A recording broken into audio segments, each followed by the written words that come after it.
এখন সবাইকে ব্যস্ত হবে। ঠাকুর বলেনি তুই কাউকে সংসার করিস না, বিয়ে করিস না, পোলাপান না হোক, সংসারে কাউকে খাওয়াইস না, এসব তো ঠাকুর বলেনি। ঠাকুর তো নিজে সংসার করে নাতি নাতু বন্ধি বন্ধি সব নিয়ে ওর সম্পূর্ণ পরিপূরক করে দেখিয়ে দিলেন ফুল ফিরে রব দিবেশ কেমন করে পরিপূরণ করতে হয়। সবকিছু একটা নাক দিয়ে হাতটা ধুতে হবে, পরে বিষ্ণাবালি ব্যবহার করতে হবে না, হাত পা ধুয়ে খাবার কাছে যেতে হবে, কোন ধুয়ে নিজের গামছা কেমন করে দিতে হবে। সবাই শিখিয়ে গেলেন করোনার আগে 150 বছর আগে।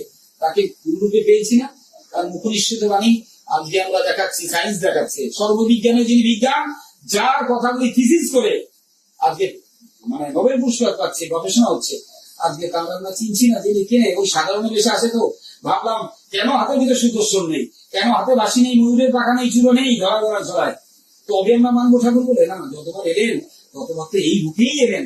আমরা শুধু চিনতে ভুল করলাম, বুঝতে ভুল করলাম।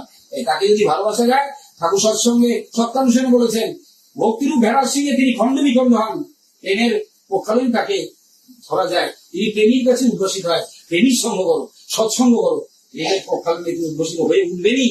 তাই তাকে যদি ভালোবাসি, আচ্ছা যদি নির্দেশ পরিপালন করি, অভিভাবক নির্দেশ পরিপালন করি, হৃদয় কর্মসূচিতে অংশগ্রহণ করি, তবে আমার মনে হয় তবেই সার্থক, তবেই তার টিকা লাভ করা যায়। সবার মঙ্গল হোক, ভালো হোক, এই কথা রেখে